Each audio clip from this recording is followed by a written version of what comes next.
Okay. Thank you, Micah, for the reminder. So a very, very, very warm welcome to Professor Colin Ellard from the University of Waterloo in Canada. I will not read your bio and your abstract. It's not because we're not polite. It's just that we would like to save time for lots of discussion, and I'm sure your talk will generate lots of that kind of positive energy. Thank you for joining us here at CLE in collaboration with University College Dublin. So the title of your talk today is Dwelling in a Digital Age Lessons from the Pandemic. Professor Ellard is going to speak for about 45 minutes, and then we have a Q&A session at the end.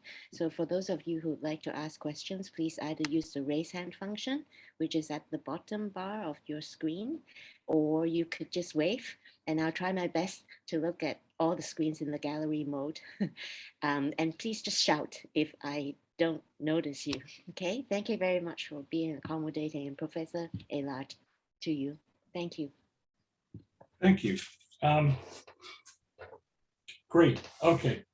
It's a great privilege to have been invited to give a keynote at your most interesting conference. I'd like to extend my thanks to the organizers of the conference for the invitation, and also for the very smooth logistics. This appears to be a really nicely put together online conference in every way. And I'd also like now to just acknowledge and thank a large group of students and collaborators and colleagues for helping me to get to a place in life where hopefully I'll have some interesting things to say. So for some reason the slides, there we go. So it might be worth saying at the outset that my interest in dwelling, and more generally in environmental psychology, which is the subfield that is closest to my intellectual dwelling, has always been colored by my early training in neuroscience. And indeed, although it might seem odd to say this, I spent many years studying the manner in which different kinds of animals used different kinds of spaces for particular purposes, including escape from predation, foraging, and shelter from the environment. And it's worth telling you this because I think that once I tell you about the kinds of studies that I've done that pertain to dwelling, those kinds of influences will be obvious. Indeed, one of the things that I'd like to talk to you about is the contrast between the somewhat reductionist approach that a neuroscientist might take to questions of dwelling, and the kind of approach that might inform much of the other work that I've seen in abstract, at least, in this conference. And I suspect that biologically flavored presentations will be somewhat in the minority. So by way of outline, here's what I'd like to do. I'd like to begin with some personal reflections on my own dwellings, and then go from there to discuss some of the science of dwelling, at least as I've understood and tried to carry it out. And then finally finish off with some reflections on the pandemic. So to begin with the personal, about 12 years ago, I went through an existential crisis of sorts, the nature of which is not all that interesting. It's such a common midlife experience. What is interesting to me about it, and maybe to you, is that one of the effects of the crisis was that it led to a very particular kind of re-examination of my life to that point. And that by itself isn't all that unusual. I think that we all have many how did I get here kinds of moments in life when we suddenly realize that we just have no clue what we're doing. And this was one of mine, the latest one to this point, as I said, about 12 years ago. What was unique about my response, though, I thought, was that when I began to reconstruct my life to that point, to try to understand what had happened to me, much of the work I wanted to do for this personal project was inherently spatial, and almost all of it had to do with dwelling. As I imagine a good deal of the audience lives the life of the academic, you're probably well familiar with the nomadic lifestyle. We move around a lot. In my own case, add to that a set of parents who seemed to get bored very quickly with each home we moved into. I realized to that point in my life, I had lived in a total of 23 different homes.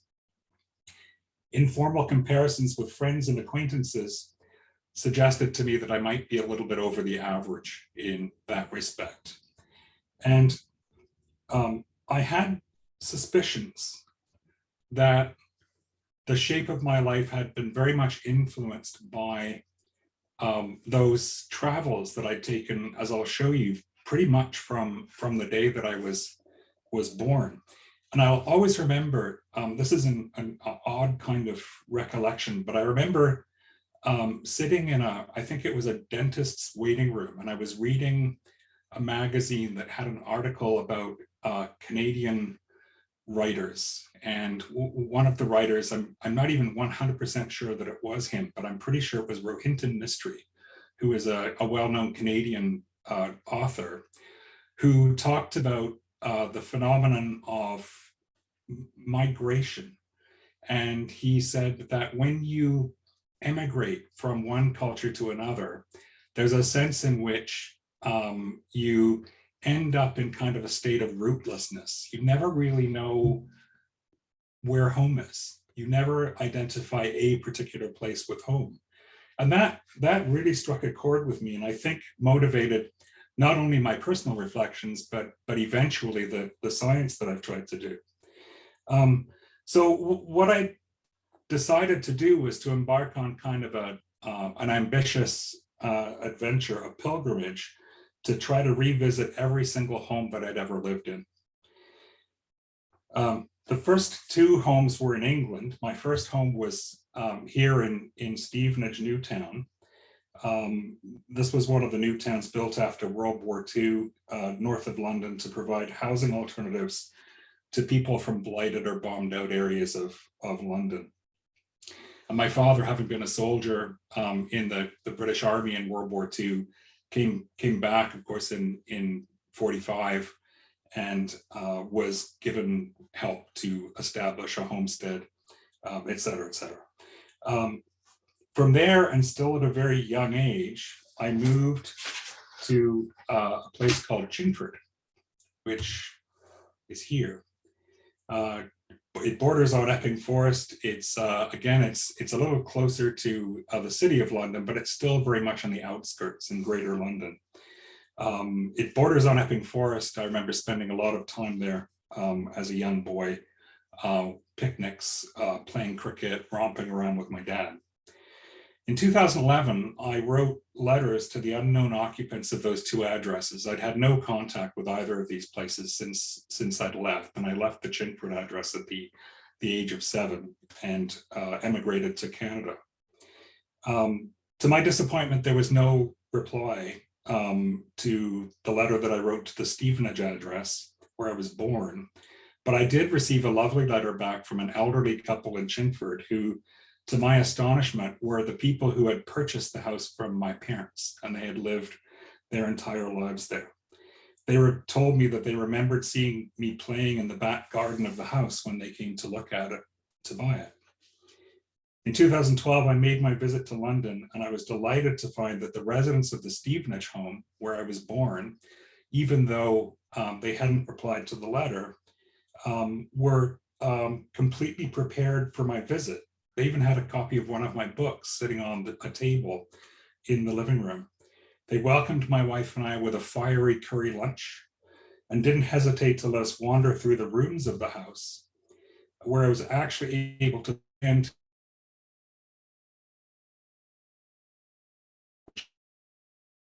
to play and who lived in a room in which I take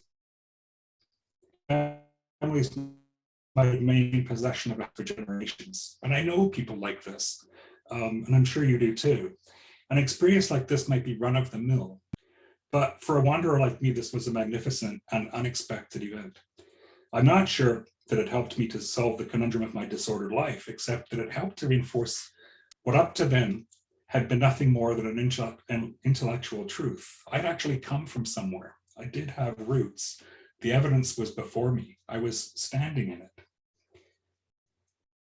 A bigger surprise awaited at the Chingford house, where the owners were waiting for us with a lavish high tea. This was a house that I'd lived in, as I said, until the age of 7, when my family emigrated to Canada. It was a marvel to hear stories about my parents from these strangers and to meet their son who had been born in the house.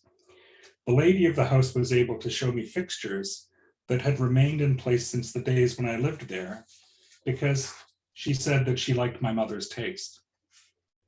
I noticed that the giant hole that my father and I had bashed through the walls separating the kitchen from what we used as a dining area had since been sealed closed, which made me laugh. But the most extraordinary thing was that the whole house had a feeling of recent familiarity to me.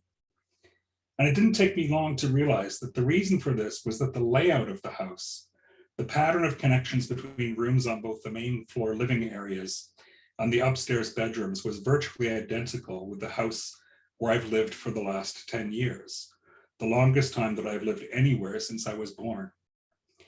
It brought me back to the day that I first toured my current house with a realtor. And within 5 minutes, I had decided that I simply must have the house, and made an unconditional above asking price offer at a time when such offers were not the norm, as they are now. So, bearing in mind that I'd made this house purchase before I visited this early house of mine in England, I've much wondered how much influence the similar layout of the two homes had on my passion to possess the home where I live now, and which I hope to never have to leave. That was the beginning of my preoccupation with dwelling in the scientific realm. Prior to that, I think I'd long harbored a kind of inchoate suspicion that certain places cried out home for reasons that I hadn't understood. I'd inspected materials, noticed colors, even sniffed the air of such homes, but nothing was really convincing. As many others do, I'd waved my arms vaguely and talked about biophilia, our innate attraction to organic materials, wood, houseplants, certain colors, and so on. As I've tried to unravel some of the science that explains how the different settings of our lives affect what we do, how we feel, and who we are, I've returned over and over again to that story, because I think it has much to say about dwelling. But for now, I'd like to turn to some of the science, such as we know it. Now, one good starting point for that story might be to take a somewhat narrow biological perspective. Consider us just another among a large number of different kinds of animals, and ask how all of us, and I mean now the big collective all, that includes everything from aardvarks and antelopes to zokers and zebras. That's a zoker in the bottom right. I had to find an animal that began with the letter Z to make the sentence sound good. And so I found this thing. It's a beautiful little creature. Biologically, the question devolves to this: how does an animal select a habitat? How does a bird decide where to put its nest? How does a groundhog decide where to dig a burrow? One of the first people in the realm of science to think about this was one of the founders of the field of ethology, the study of animal behavior, Nico Tinbergen. Tinbergen suggested that for an animal, selecting a home might be a matter, among other things, of being able to see and yet not be seen. Such a situation might be thought to satisfy two of the basic requirements of life: some manner of protection from predation, but also the presence of affordances for information. Notice that this prescription is inherently geometric, spatial, with the caveat that information comes in all sorts of forms and not necessarily just visual form. Let's pretend for now that all that matters is vision. Now, it was sometime after Tinbergen's prescription that a geographer named J. Appleton published a book entitled The Experience of Landscape. Appleton's fascinating project in the book was to describe a theory of human aesthetics that was underwritten by an understanding of biology. Among his methods, he looked at aesthetic objects like paintings of landscapes and park designs to see if he could discern what drew people to some kinds of settings.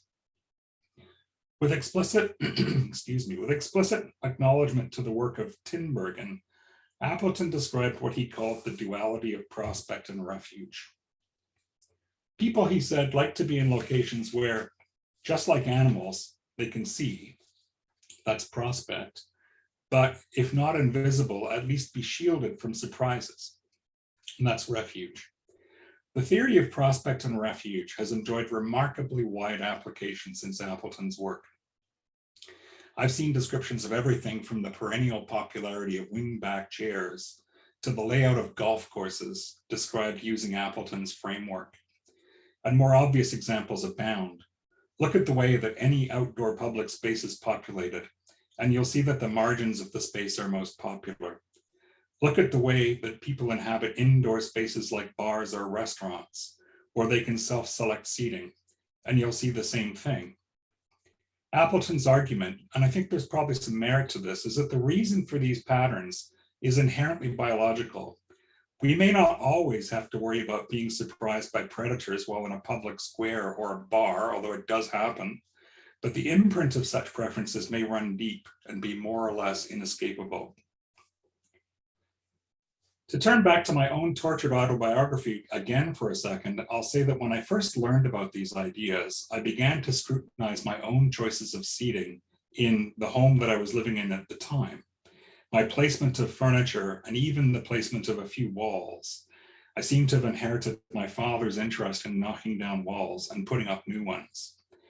I noticed, for example, that after the purchase of the luxurious leather recliner some years ago, it sat mostly unused in favor of another, less comfortable perch in a room in my house that I didn't think that I particularly liked. It turned out that this other location enjoyed a much more favorable combination of prospect and refuge. The new fancy chair, tucked nicely into a corner of a room that I had ostentatiously designated as the reading room, was all refuge and no prospect.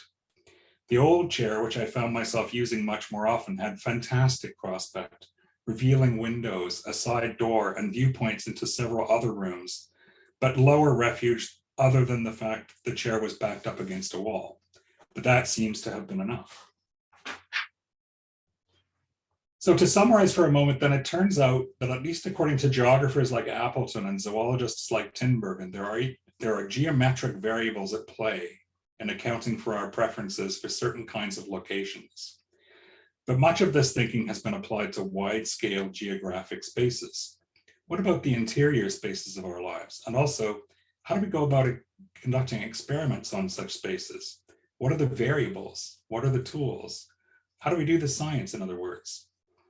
It turns out that there's a very powerful and fairly simple to explain geometric construct called the isobist. An isobist, which is what you're looking at now, is defined quite simply as the volume of space that is visible to you at any particular moment.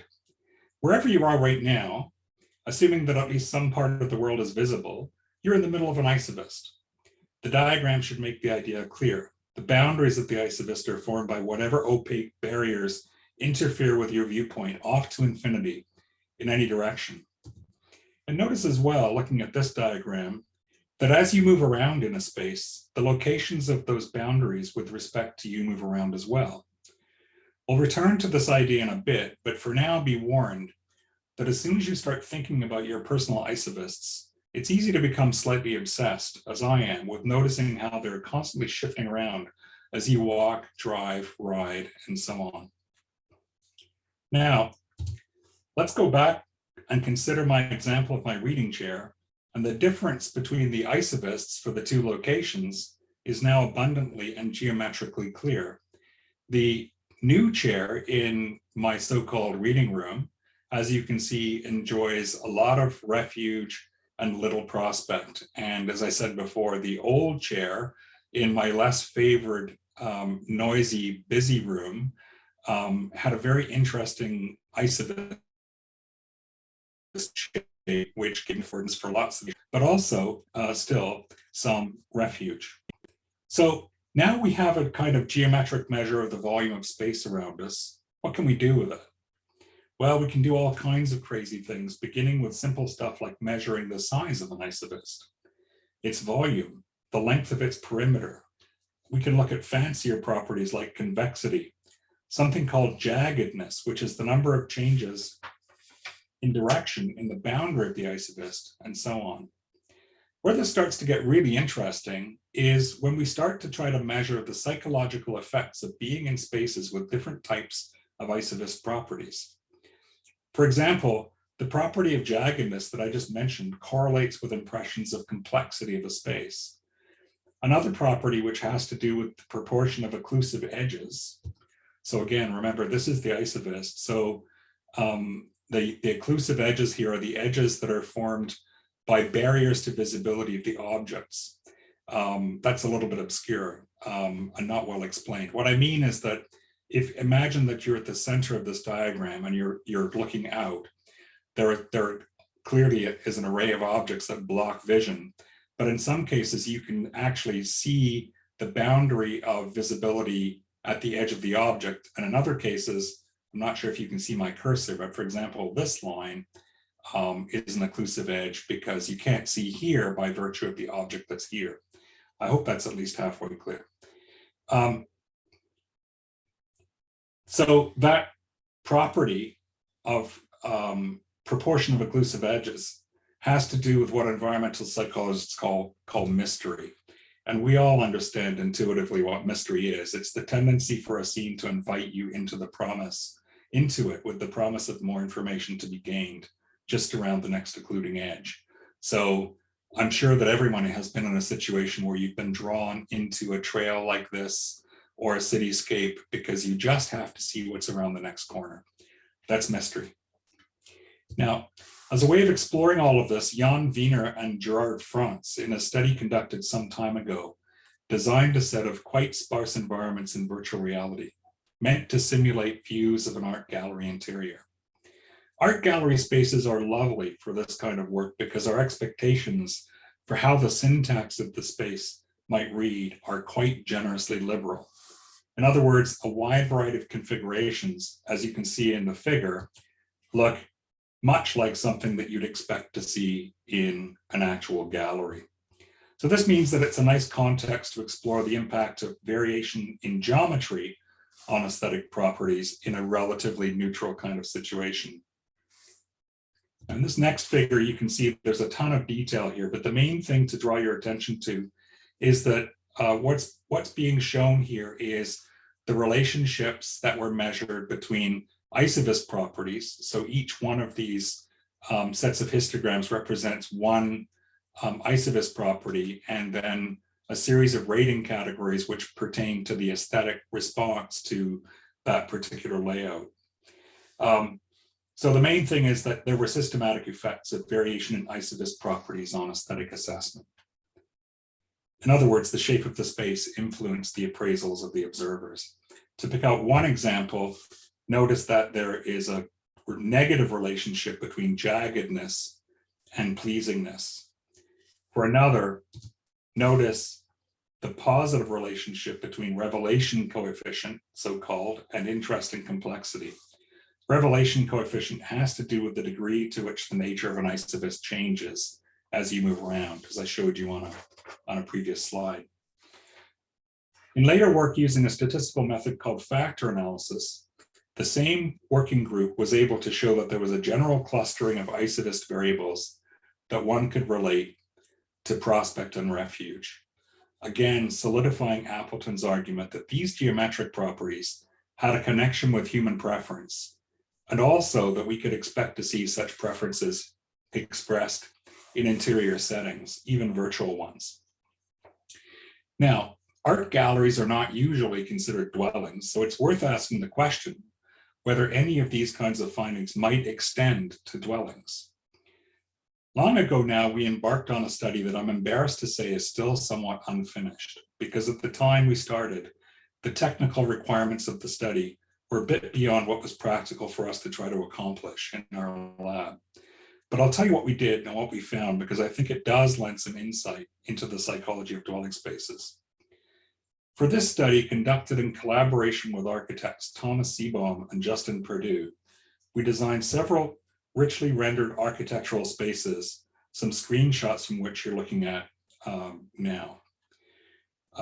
we were interested in whether the layout of a space, quite apart from its sheer dimensions, its syntax, if you will, might have an influence on preference, just as Wiener and Franz had done in their studies of more abstract art gallery spaces. So we took 3 dwellings that we had access to. One was a fairly typical suburban dwelling in Ontario, and that's pictured on the right side of the slide. So this is it was actually a townhouse. This is the kind of dwelling that would be commonly found in the part of the world where I live. Another, as you can see on the right, was a Frank Lloyd Wright design. And the third, I have a little video, I hope this will work. It shows kind of a walkthrough of the third design. This was a home designed by the American architect Sarah Suzanka, the author of the Not So Big House books and a strong advocate of the design philosophy that was at the time very much against the grain of prevailing views in US residential design. Suzanka argued that bigger doesn't always equate with better, and that the functional design of a space, what I would call its syntax, and how it is adapted to the occupants might be much more important. The advantages of these 2 designer homes were that we had access to detailed plans of the homes. The Frank Lloyd Wright design because it's so well documented, and the Suzanka home because Sarah was very interested in our studies and acted as a collaborator. The suburban townhouse we had direct physical access to because it actually belonged to a relative of one of the architects, although they didn't know why we were studying it. Let me just move on from this. So we designed these 3 homes in virtual reality, realized them at real scale, and we set up an experiment in virtual reality where we invited participants to come and visit our lab, pretending that they were attending a series of real estate open houses. Ultimately, we wanted an answer to the question, if you had the opportunity to purchase one of these 3 houses, which one would you choose? To add a little ecological relevance to the task, we even recruited participants who were at the time actively hunting for a place to live, thinking that they would already be primed to think about their preferences. In addition to raw preference, one of the other things that we were really interested in was finding out whether people had an intuitive sense for how to use a space before they had even lived in it, perhaps based at least in part on its geometry. And so to explore this question, we asked participants to imagine a variety of scenarios. Imagine that you're having a party and you want to make sure that everyone is having a good time. Where would you go? Imagine that you have a difficult decision to make. Where would you go in this dwelling to have a think? Imagine that you're moving in and you're trying to decide where to place a treasured family heirloom. Where would you put it? With the benefit of hindsight, we might have asked different questions, more questions, but this was our starting point. So what you're looking at on this slide is obviously just a plan view. And again, this is the Frank Lloyd Wright home. And I'll show you some details of the kinds of data that we were able to collect from these homes. This is an analysis, a spatial analysis of the shape of the home, where the color coding represents the size of an isovyst that's available from any particular location in the space. So as you can see, not surprisingly, the largest isovysts, those are the bright yellow colors, are available in the large living space of the home. And there's some systematic variability in other parts of the home. So we were interested in finding out how those kinds of properties of the space influence people's preferences and how they moved. So we tracked them as they explored the homes, and this is just a cumulative record of a number of tracks from a number of participants in the Frank Lloyd Wright home. And when we asked them questions, those spatially primed questions like the where would you go questions, we actually had them go to those places in the home. So here's a couple of examples. When we asked participants where they would go if they were having a party, and they wanted to make sure that everybody was having a good time, the red dots represent the locations that they chose. So for the most part, clustering in the main living space. Don't ask me what I want in the bedroom, and another was by perhaps introverts. I'm not sure. This is a similar kind of plot, but now for a different kind of question. This was an answer to the question, where would you go to make a difficult decision? And if I just go back and forth between these two slides, sorry, they're not exactly laid one on top of the other, but you can see that there's a difference in the clustering. For this second question, there's more of a clustering in the parts of the home that have the smaller isovists, greater refuge than prospect, in other words, which makes made for us some intuitive sense. Okay, so as you can see from these simple examples, which show the cluster of participant choices and answer to a couple of questions, how we imagine space will influence where we go. This might seem like a rather obvious conclusion, but for us, it was at least a starting point. If we carry this work forward, and I'm really hoping that we'll someday have a chance to, one of the things we've wondered about is looking at how one's mood itself might influence one's choices about spaces, especially as they might pertain to geometry and isovists. For example, if we can artificially induce a state of sadness or threat in a participant, and remember that we're psychologists, so psychologists are legendary for being able to make people feel bad. Does inducing such a state actually influence people's spatial choices? If you're feeling sad, do you explore this space in a different way? If you're feeling sad, do you use your own dwelling in a different way that you would if you were feeling happy? I think if you reflect on your own experiences, the answer to that question seems like it would be obviously yes. Yet we don't know really anything about how those choices work and how those influences play out in real settings. The last thing I wanted to say about these studies, which perhaps makes a bit of connection to my story about being drawn to my own historically experienced geometries in previous homes, has to do with people's ultimate choices about which house they would buy. Surprisingly, when asked that question, most people in our study gravitated to the conventional suburban tract house. What surprised us the most about this choice was that based on all of their answers to all of the preference questions that we asked them, and to some extent, even their physiological state. So we actually had sensors on people as they walked around the spaces, and we were able to measure things like heart rate and physiological arousal. So this slide shows that as one participant, and this was common, as one participant walked into that big living area in the Frank Lloyd Wright home, their level of physiological arousal increased and actually stayed up for quite some time. So in spite of all of our measures, which showed that the suburban house was typically not the favorite house of the participants, that was the one that they chose. And in debriefs, when we asked them why they chose the house that they did, many answered that it was because it was, quote unquote, the kind of house that they expected to live in, or that it was, quote, the kind of house that their friends would expect them to buy. This finding points out the fact that when we think about, even when we choose a dwelling, issues of social comparison are at least as important as issues of experience and aesthetics. At this point, I want to remind you again of the comeuppance for reductionist biological agendas that I mentioned earlier on in my talk, but perhaps I'll add a little nuance to it. As I mentioned, when I started to do this work, I came from a culture that was heavily influenced by what these days is called evolutionary psychology, in which one of the central tenets was that any piece of human behavior might ultimately be accounted for by resort to biological principles, particularly those that connected with Darwinian frameworks. In other words, what we ought to be looking for is a biological justification for behavior first. That is, a selective advantage, but also a mechanism. So for questions of dwelling, the beginning of that arc might be Tinbergen's prescription that what we want is to see and not be seen, which seems to be a very deep and basic requirement for an animal habitat, which makes good sense from the standpoint of protection from risks and gathering of information.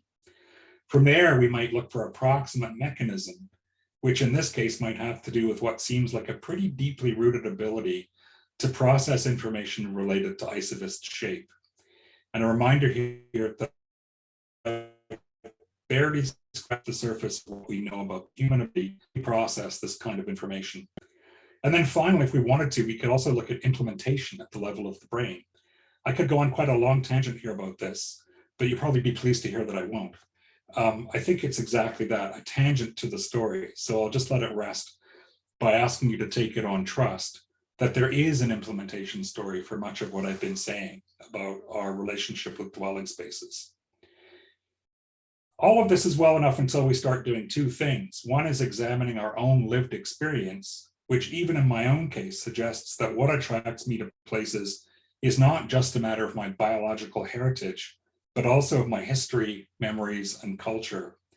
Secondly, if we look at the science, at least as I've explained it, we also see that we can make nice, technically accurate descriptions of geometries of spaces, and that when they're in an abstract space like a gallery, they do seem to be somewhat predictive of our preferences.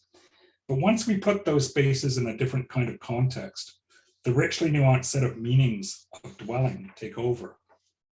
We no longer seem to make decisions and judgments according to the evidence of our senses alone, but we also tap into many other things. What we remember, how we want others to see us, how we fit into our culture, our community, and so on.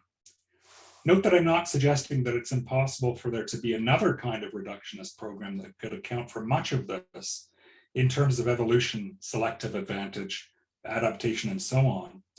I only mean to say that much care needs to be taken here, because unlike the thought processes that a groundhog might undertake to choose a habitat, there's much more going on in our own heads and bodies as we dwell. So, with the caveat that raw reductionist approaches based on simplistic understanding of dwelling can only take us so far, where is it that we want to go? To answer that question, I want to first describe what I think is some exceptional work done by an international team of researchers, which includes what I think are some of the best people in the field today. I won't drill down to the fine details of this work because it's not my work.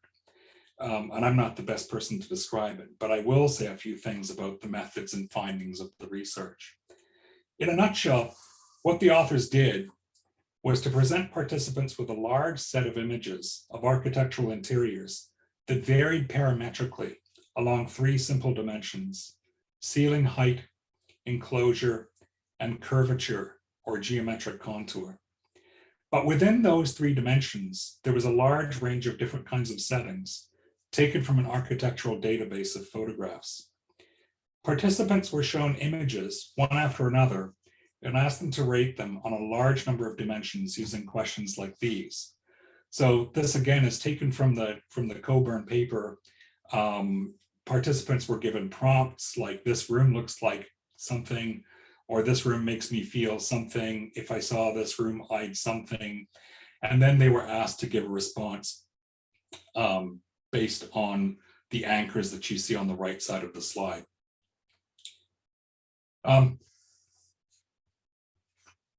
Okay. I won't take you through all the details of the analysis, which is elegant and mathematically sophisticated, but I'll show you one of the main outcomes of the study, which is this beautiful network diagram illustrating that there are three basic psychological dimensions that people use to categorize and respond to these images of interiors. Namely, as you can see, coherence, fascination, and hominess.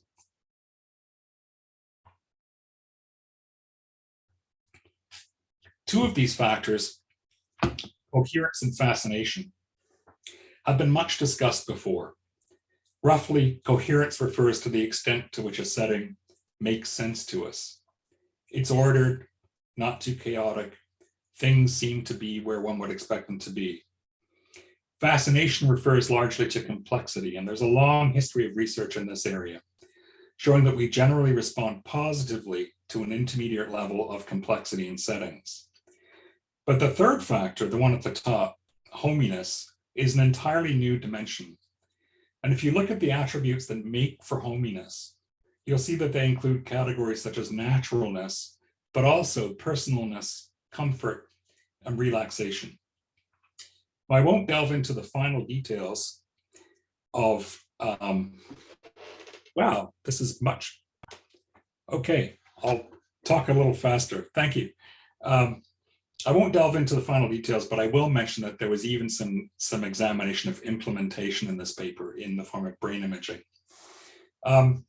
So my promise was that I would say a few things about the concept of dwelling in the digital age, especially with respect to the pandemic lockdowns that we've all now experienced in one form or another over the past couple of years. One of the things that the pandemic has done for me is to highlight the importance of our dwelling places. I don't remember a time when so many of our conversations have focused on where we live, how we live there, and what impact our surroundings have on us. The other impact of the pandemic is that so many of us have spent so much more time in our home spaces.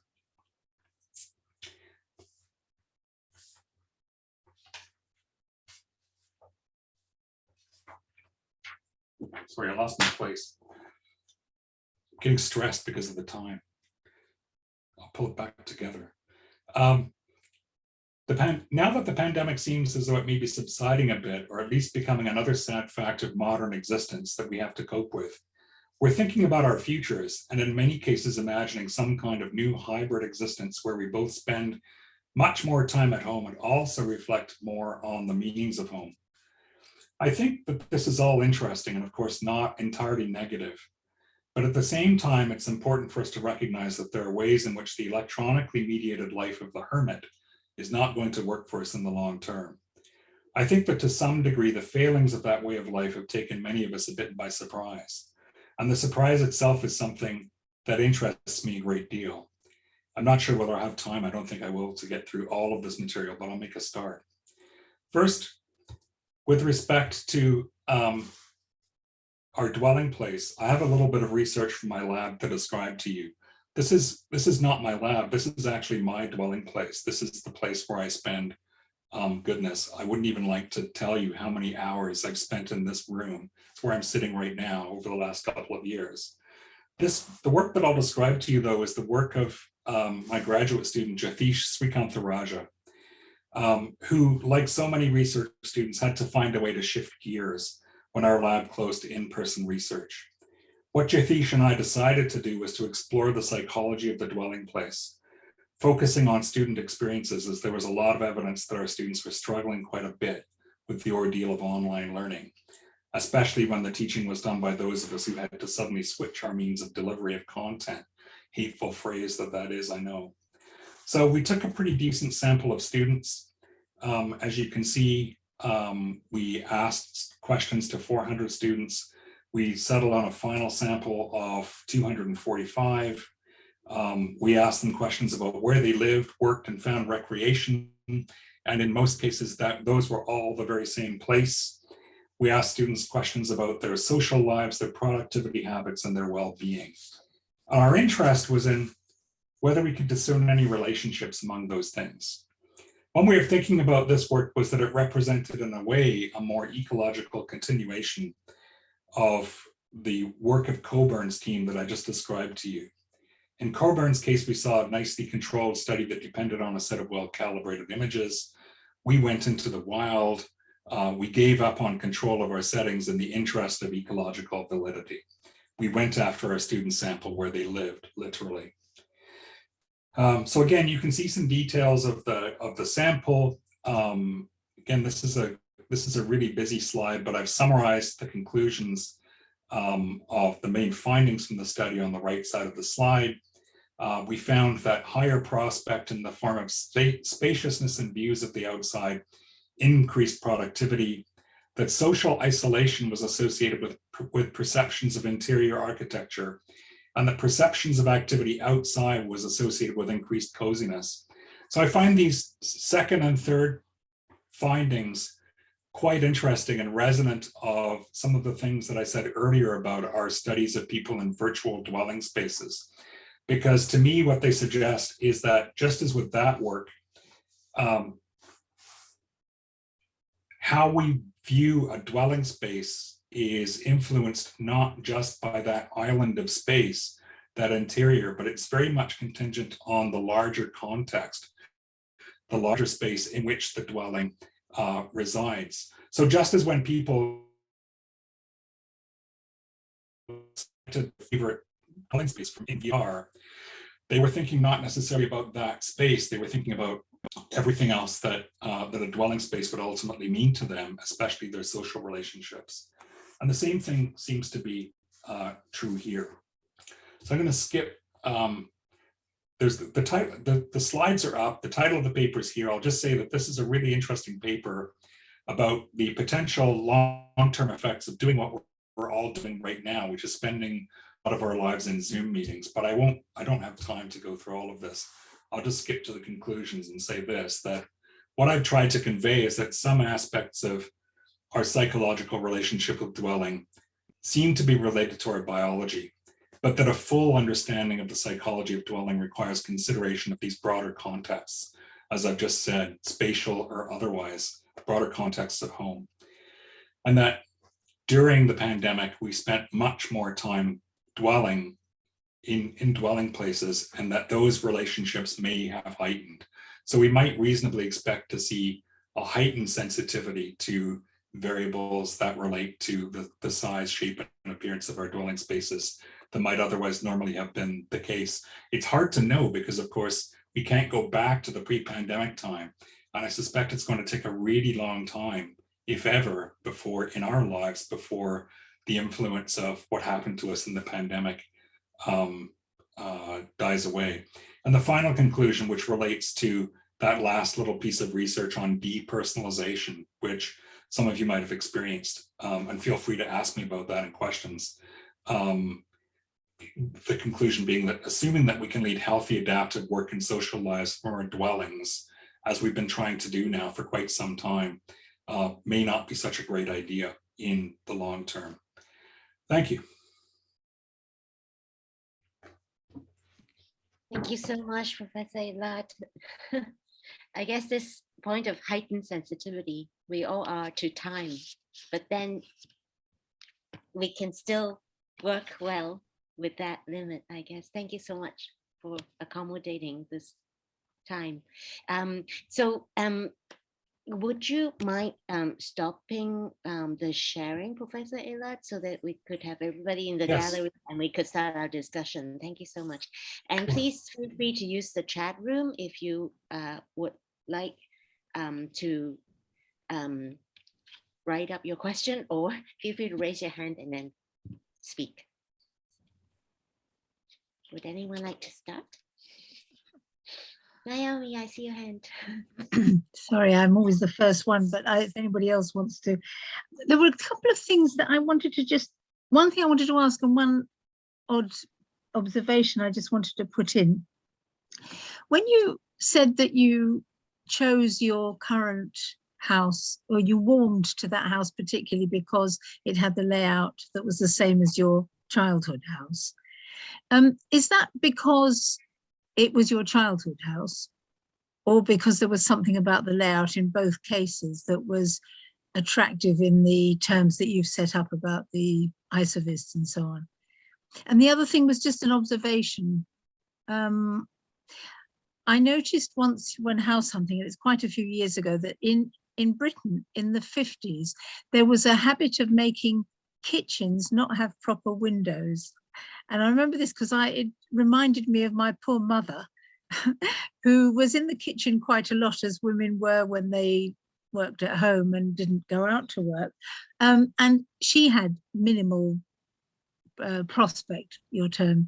And there was something very cruel and horrible about that. And I think after the 50s, it stopped being the case. But I'm just wondering about that also, because when we were house hunting, we found somebody who'd put his kitchen in the front half of the sitting room, which is very, very unusual, and seemed to allow too much prospect and not enough of the sort of kitcheny being a bit closed away thing. So those are two very unconnected questions. Thanks for those. Yeah, I mean, as far as whether or not there's something intrinsically attractive to me about the grammar of the space of this house that I'm in now in my childhood home, or whether it has to do with memories and associations, I'm honestly, based on the anecdotal evidence from my own life, there's no way to distinguish between the two. What I would say is that I've heard stories now, as one does when you talk about this stuff, people come up to you and tell you stories about their childhood homes. And I know that what I've experienced is not unique. I'll tell you I'm not sure whether this answers your question or not, but it fascinates me that I once had a conversation on talk radio years ago with a man. I was describing this work, and he said that he had done something similar. He had purchased a house, not really realizing that it had the same grammar as a childhood house, but his childhood had been miserably unhappy. In fact, he came from a home of abuse. And as soon as those connections got made, he began to frantically embark on this agenda of modifying his house to obliterate the syntax. So I'm not sure if that proves anything either way, but it's a really interesting question. It'd be very hard to study that formally.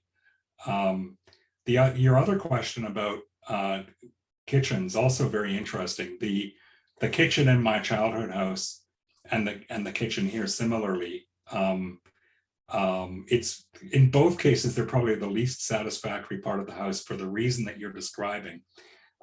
They're both quite narrow. The kitchen here does have a window, but what's really interesting is that in both cases, this is another thing that fascinates me about the two homes, is that in the home in England, a solution to that was found by popping out the back of the house to put what's called well, you know all about conservatories. So a conservatory on the back of the house, which opened up the kitchen. And the same thing has been done in this house. The people put in what they've called what they called, when I looked at the house, a Florida room. Although I can tell you in the winter, we call it the Siberia room because it's not very well insulated. We're in Canada.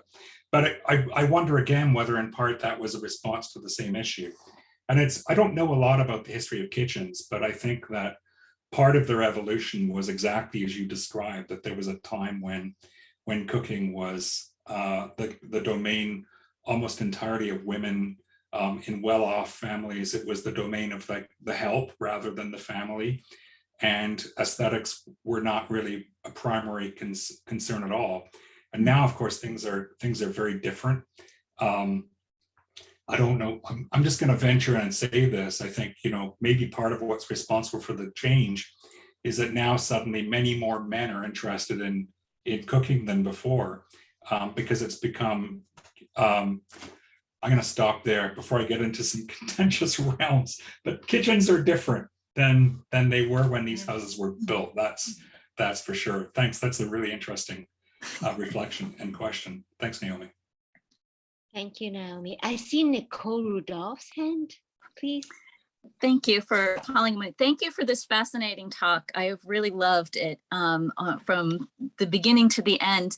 And in my presentation that I'm giving on Friday, I make reference to a study from 1966 that takes place in France that has tried to find out why people prefer the single family detached dwelling. And one of the reasons for that preference was that families wanted to not be seen and not be heard by their neighbors.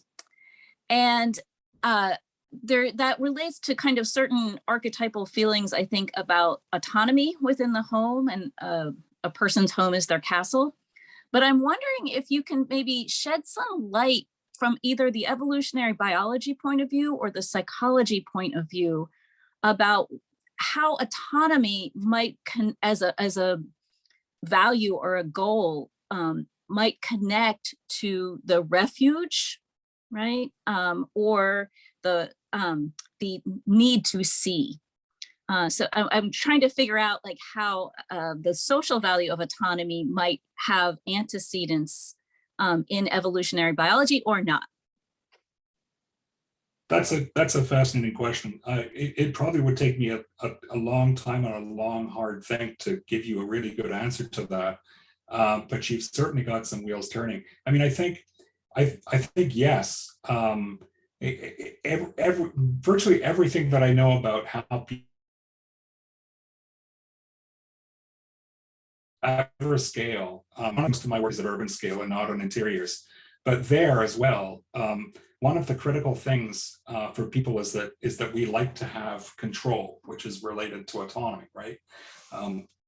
So I could well see how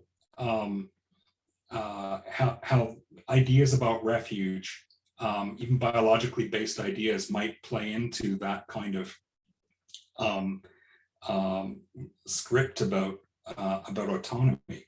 I mean, one of the things that I've thought about a lot is and others have as well, of course, is stuff like privacy, and even the question of where the wall came from. And I think one of the most important functions of the wall is protection of gaze, protection of both you from the gaze of the outside world, and also protecting you from the overload involved in always being a part of other people's business. So I think, you know, the prospect and refuge, as the biologists have seen it, starting with Tinbergen, had to do with self-protection. But I think that there are other kinds of, you know, social roles for the construction, the shape, the design, again, the syntax of interior spaces. So I'm gonna come to your presentation on Friday and find out about this paper. You know, this is a bit of a tangent, but some years ago I had some visitors to my lab from France. They were from Paris, and they said, you know, we were talking about dwellings, and they said, you know, we cannot believe, like, what astonishes us is how big your dwelling spaces are, because they said, for us, our dwelling is basically where we might, you're living in Paris, might cook your meals and sleep, but much of the rest of your life is lived in the public realm.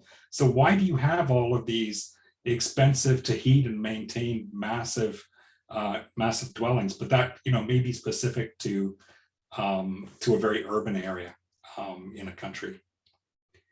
I suspect the same thing will be true of Toronto. Anyway, thank you for that question. I'll come Friday.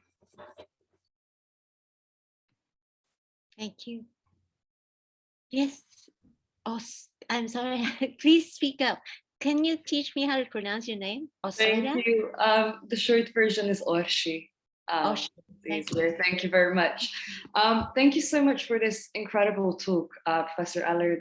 I'm just wondering whether you could push a little more on the topic of gender spaces, or different ways in which one might dwell or feel comfortable in a space, especially when it comes to questions of spaces of abuse and childhood abuse, and when it might come to LGBTQ plus identities or racialized identities and such. And I'm wondering on this front as well about questions of how agency and patiency might come in to this question, and how perhaps if you talk about refuge versus prospect, or isovis, if I understand correctly, whether these could meet in a circle in the case of someone who might at once want to find refuge, but also want to have the possibility to have a kind of an escape from a space, if we're talking about a space of abuse. So I'm wondering whether these axes might meet in certain cases, if one's psychological or cultural or kind of context is taken into account. Really fascinating set of questions, and the unfortunate beginning of my answer would be to say that I still think that we have not paid nearly enough attention to variability based on gender or race or their intersection. There are certain things that we do know. For example, and I kind of intimated this at various times in my talk, that I think that sorry, I've got an irritating pop-ups on my screen. I think that the relative balance of prospect and refuge is not something that's fixed. Probably study, it's going to vary depending on all kinds of things, ranging from one state and recent experience. So if you've been recently threatened, again, thinking of a space of abuse, then of course all of the contingencies will be different, but also state variables like gender and race, again, would probably have a big influence on those preferences. And you know, as a white man, I'm in a state of perpetual education and re-education about the importance of these issues. I can tell you, for example, that I practiced this talk to my wife last night, and you might have noticed that I said something about how we don't have to worry about predators in spaces, but prospect and refuge is so important. And she said, "What are you talking about?" She said, "I have to worry about predators all the time." And so it's really important to consider those things, I think, in interior spaces. I think, again, and it may just be because I know the terrain a little bit better, but I think we've thought a bit more about that at urban scale than we have in interior settings. So you might know about gender mainstreaming, for example, which was pioneered in Vienna, that there was a time when city planning, it was suddenly realized that city planning was mostly done for the convenience of men with a very typical lifestyle, a 9-to-5 job. And it turns out that men in the main were not the ones who were using the city in really interesting ways. And there were lots of ways in which the city didn't suit them. So I think there's been some good work looking at least some of that at the urban scale, but, and you know, it's not an area that I've really focused on. So there may be more that I'm sure there is stuff that I don't know about the influence of gender and race in interior settings, but it's got to be important. I mean, it just seems so obvious that if it can vary for me, depending on whether I've just been followed down a dark street, then of course it's going to vary much more for somebody who might be more vulnerable to those kinds of circumstances. But it's clearly an area that needs more thought and investigation. Even, you know, this irritates me, and I can't claim to be guiltless myself, but a lot of the time we don't really collect good information about gender and race when we're doing these studies. So unless it's a study that specifically focuses on something like intersectionality, genders tend to be lumped together. So in the study of residential design that was unfinished in my case, we had a very small sample. And so we decided that we really couldn't look at differences between genders because it would be meaningless because the sample was so small. But you know, if we embarked on something like that again, then certainly it would be something really important to pay attention to. I wish I could give you a better answer, but there's way too much that hasn't been done. Thank you. This is fascinating. Thank you so much. Thank you. I'm looking at the time. It's actually, we've reached the official sort of end of the session, but we have a 10-minute break, which is like a buffer, and then virtual drinks, right? So, I mean, should we just keep this room up or close it? And let's keep it up, right? Because virtual drinks is in the same room. So why don't we all stay and have virtual drinks, including, of course, Professor Ellard. Join us, and we could keep the chat going, but people are free to go off as well. Should we now stop the recording then, perhaps? Is that okay? I think I would suggest we go on a bit more with questions if there are more questions coming up, because if we're going to virtually drink, we'll have to have something to drink. So maybe have another 10 minutes or whatever, how it develops, and then we'll move off and maybe come back. I actually have a question. Can I ask a question? It's about movement, Professor Ellard, because when you showed us your study, like the room, like when questions were asked about if people want to go to a party and have a good time, or when they're thinking of a difficult question, where do they go? Would that be a starting point, or would that be an end point, or would it sort of suggest anything about movement? Because there are people who need to move in order to be. So I'm very curious about whether your study covers that.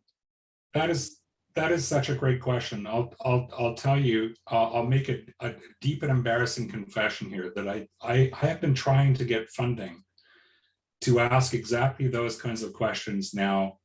I mean, this is not uncommon, but I've had applications turned back, I think, 3 times, and I think it's absolutely critical. I mean, anybody knows that if you're trying to understand how we apprehend and use any kind of space, architectural or otherwise, then we don't just stand and look at things. We're constantly moving, and there's that perpetual dialogue between your own dialogue may not be the best word, but you know what I mean, that interplay between where you are and how you move and what you see. And yet I would, as a rough guess, say that probably about 90% of studies in this area in my field are conducted by either showing people pictures, as was done in the Coburn study, or having people stand in place in field settings, for example, and I've done some of this as well. I'm as guilty as everyone else, and look at stuff. So I might say, stand here for 30 seconds, let the scene wash over you, and then I'll ask you some questions. Well, that's not how we experience the world. And you're right. I mean, if you're at a party, that question that we asked is very artificial, because I think, I don't remember anybody actually saying this, but one obvious answer would be to say, well, if I'm having a party and I want to make sure everyone is having a good time, I'm not going to stand in the middle of the living room. I'm going to be circulating. I'm going to be going to different places. I mean, maybe that's why we had one person that ended up down by the back door, because they had been walking through the space. But you're absolutely right, and that's a really important neglected area of understanding how we do space at every scale, from urban scale to the insides of rooms. I would love to do it. Somebody needs to give me the money. Can I just come back on that a minute? Because when you showed your I've forgotten what they're called now, isovists, yeah. Isovists, yeah. And you had these sort of little blue squares. Are those blue squares sort of things like furniture, or might they be things like people? And if they're things like people, then people provide a prospect as well as an interruption of prospect. Yeah. If I'm thinking of the same slide that you're thinking of, those blue shapes just represent, it was kind of a contour map of where people were spending their time over the course of something like a 10-15 minute exploration of the space. Those spaces that we used were largely, they weren't really furnished. If you remember the walkthrough of the Susanka home, there was built-in furnishing, but there were no movable objects. We did have, we had a chair. We decided to put a chair and the same chair in each of the settings just to help people, because sometimes it's hard to scale things well in VR. But other than that, there were no movable objects in the space. I'm sorry, I can't remember if there was another question. Sorry, then I'll stop. But I think it was the very first isovist you showed us. It had a sort of circle in the middle, which was the person, presumably the subject. And then around there were various places you couldn't see past because there were solid blue squares in the way. I just wondered what those solid blue squares, were they always just walls and furniture and things that really blocked? Or were they sometimes Typically those, so that was just a schematic that was meant to explain what an isovist was. But in experiments, typically the objects that would be used to form isovists would be permanent. So they would be, as I showed in the art gallery studies, they would be, even if they're movable walls, they'd still be seen as relatively permanent installations. But it is an interesting question. There is, of course, a huge difference between something that's movable, especially another person. There is some work on the influence of other people on a scene on how we move. I mean, there's a long history of research on personal space, for example, that deals in part with that. And we've done a little bit of work on used to call sidewalk ballet, but dynamics on the sidewalk. So when you're walking past another person, how you do the spacing and how you do the adjustments of posture, which is really quite fascinating. And this is another talk entirely, but there was a question about gender and race, and that plays in as well. I'm sure you won't be surprised into how we negotiate transactions on a sidewalk. And it just made me think also a little bit about, say, with psychoanalysis, Freud started out talking about babies as though they existed in isolation. It took quite a long time before somebody noticed that there's usually somebody else involved with I any didn't know baby. that. I mean, there's, yeah. I mean, so in other words, that the singular, not only are we not all white and male, but we're not all functioning on our own all the time. Yeah, right. Thank you. Thank you. I see in the chat room also a question. Should I quickly read it? From Andrea Boom. I'd be interested in the cultural variation found in the viewing of spaces. I work in southern Oman, where people are traditionally nomadic, but today live in enormous multi-generational houses. I expect them to view the spaces quite a bit differently. I suspect the desire for a single family detached home might reflect Western European values. That's, yeah, absolutely. Right off the bat, I'll say a couple of things. One is that there's a thriving research field known as space syntax.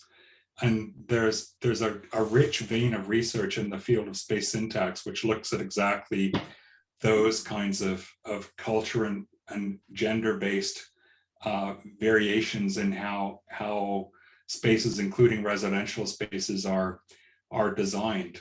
And yes, it's true that like there's a particular set of essentially rules for in a traditional design. In a culture that has in a home that has multi-generations, and a culture that views differences between genders may be a little bit different to the sort of European / Western culture. You can see that in the design of homes. In fact, you can see it sometimes in the design of streets at urban scale. So I'm trying to think of, I think it's Nicosia. Nicosia has, if you look at a map, there's a fascinating difference between the layout of streets in the traditional Christian quarter and the traditional Muslim quarter in that city. That has to be reflective of the way that our understanding of space plays out in culture. The other thing I'll just mention is it's funny to be asked this, because I mentioned Thomas Seebohm. So Thomas was, I might get a bit verklempt talking about him, because he was actually my first architectural collaborator, and he drew me into this field. And as soon as he was a collaborator on that dwelling place project, and then he died just as we got into a position, we got funding, we built a lab, and then off he went. But our initial interest in the work we were actually funded to do was to look at the influence of cultural variation on preferences for different kinds of space syntax. And there are all kinds of really interesting cases. One that interested us a lot was that if you look at the city of Toronto, there's a very large Chinese population in Toronto, and there's a Chinatown which has been there for a very long time. And so there are families who have moved into traditional Western homes and then tried to find ways to retrofit them to styles that were more culturally appropriate. And by style, I mean up to and including the syntax of the home. So yeah, we have been very interested in those questions, and the space syntax people have spent some time looking at them as well. So I'd recommend, if you're interested in pursuing that, the Space Syntax Society, I think they're called, all of their proceedings are online, and there's a lot of material on the influence of culture on space syntax. Thank you. There are some comments also in response to Andrea Boom's question. I don't see particular questions there though. So, but please feel free to respond, Professor Ellard, or not. Yeah, I'm just scanning through the chat. Yeah, and so that's what I was talking about. The you can find in the city of Toronto, and I'm sure other places as well, efforts to, as I said, to retrofit an old colonial Toronto house to make it resemble a hutong style intergenerational home. And then the other comment is about likening the city to the body. Yeah, that's of course something that, I mean, there are different ways that cities grow, and yes, in China, the some of the older cities do resonate to those kinds of what am I trying to say? I'm getting a little bit talked out, I think, but there are cities that have this kind of explicit design manifesto that might relate to the body or might relate to something else. Some of them seem to work quite well. Others are a little bit more of a disaster. The tendency, I think, is when cities are planned by magisterial overlords, they tend to flop. And when there's more kind of a grassroots organic growth in a city, it tends to be more successful. And some of those overlord style cities are explicitly related to the body, as have been lots of dwelling spaces. I think in West Africa, I've seen homes that are very much designed with explicit reference to the shape of a woman's body as the nurturing structure.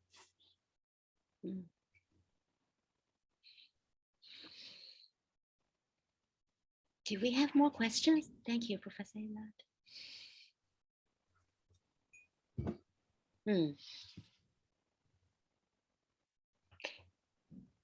So, shall we move on to get some drinks and then come back? Do we still need it? Pretty early in the day here, so my drink will be water, but I'll stick around. I know, for me it's almost midnight, so oh my goodness, I get the license to drink. I mean, it's with the same Zoom link that we have virtual drinks. So thank you, Professor Ellard, again, very, very much for your inspiring presentation and all the questions and comments. So shall we stop the recording now and then we come back with the drink? Thank you, Micah, also for your support technically and everyone to be here. Please stay with us. Thanks for the questions. Thank you. I'll stop the recording.